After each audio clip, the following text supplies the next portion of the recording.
In previous videos, we looked at an alternate translation of Genesis chapter 4. In this video, we'll look at a hidden message within Cain's lineage listed in chapter 4. We find this message by examining the meanings of all the names listed in the lineage.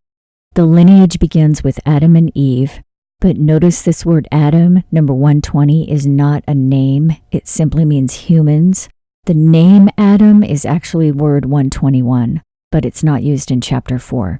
So in chapter 4, Adam is not a name and therefore does not contain a hidden meaning for this. The first actual name listed is Eve, which means life or living. So at the start of the tribe of Cain lineage, the humans breed with Eve, and Eve means life or living. Cain and Abel are the next in the lineage. The name Cain is listed as meaning possession, but in the previous videos, we found that it more likely means possessor of the spear, and that's because it says that the word Cain is the same as word 7013, which means spear. So it's saying Cain means spear with a play upon the affinity to word 7069, which means to get, acquire, or possess something. In other words, Cain is the possessor of the spear, and the name Abel means breath. So Abel, the breath, is killed by Cain, the possessor of the spear. So Cain are murderers. They murdered their own brethren Abel, and because of that massacre, they had to leave their own territory. They covered their old city in Eden with dirt, and then left to the land of Nod. The word Nod literally means wander. So what this may mean is they were not literally in some city called Nod, they were wandering to the east of Eden, which means they wandered east of the Euphrates River. Then they built a city that they named after their children Enoch. Enoch literally means dedicated. So this doesn't really tell us the name of the city that they built. It simply tells us that the name of the city was dedicated to their children.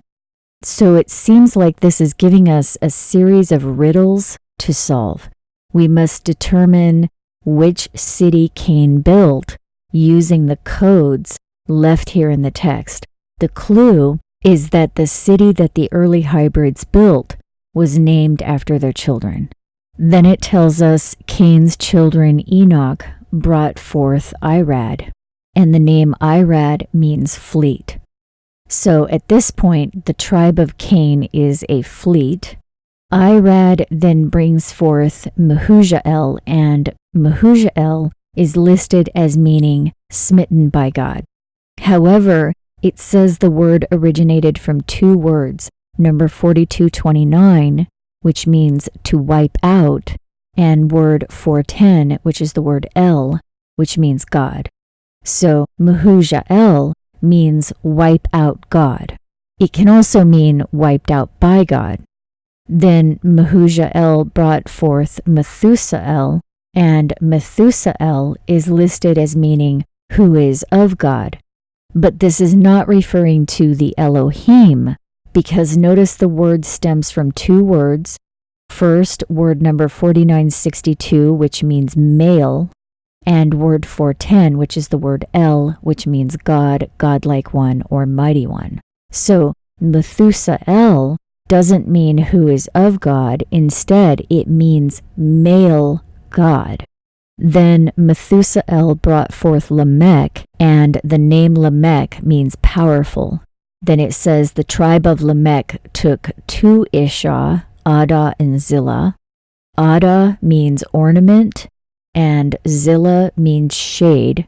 But also notice this word for shade also means shadow.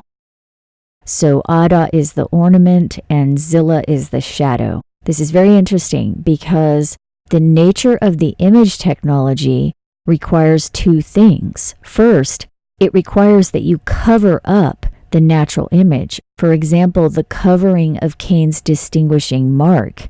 First, you have to cover it. In other words, put a shadow over it. And second, you would have to overlay that covering with an ornament, an image of something else. The meaning of these names are taking us to another level.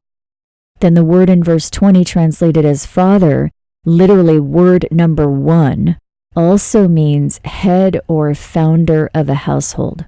So Ada ber Jabal, who was the founder of those who dwell in tents and have cattle. And the word Jabal means stream of water. So the ornament brought forth a stream of water. And the word translated as brother in verse 21 also means brethren. So it's saying, and their brethren's name was Jubal, the founder of those who handle the harp and organ. And Jubal means simply stream. So the ornament brought forth a stream and a stream of water. Then Zillah brought forth Tubal-Cain, and that name is listed as meaning thou will be brought of Cain. However, it says that Tubal-Cain is from word 2986, which means to bring or bring forth, and word 2981, which means fruit, and word 7014, which is Cain. So Tubal-Cain means brought forth fruit of Cain. Then word 3913 means hammer, and 2794 means metal craftsman. So it says Tubal-Cain, who hammered and was a metal craftsman of brass and iron. So Zillah, the shadow, brought forth Tubal-Cain, the fruit of Cain. Then this word translated as sister, number 269, also means relative. So, and a relative of Tubal-Cain was Naamah, and Naamah means loveliness. So there is a story in the meaning of the names along this lineage that may say something like this. Life brought forth breath, and the possessor of the spear killed the breath, then left to wander east of the Euphrates, then brought forth a dedicated fleet that wiped out God, and brought forth a male god who became powerful, then took a shadow and an ornament that produced a stream of loveliness that is the fruit of Cain. So again, this is not a translation. It is a possible hidden meaning within the translation. And it does match the story itself of Genesis 1 through 4, but it adds a detail that may not have been understood in ancient times.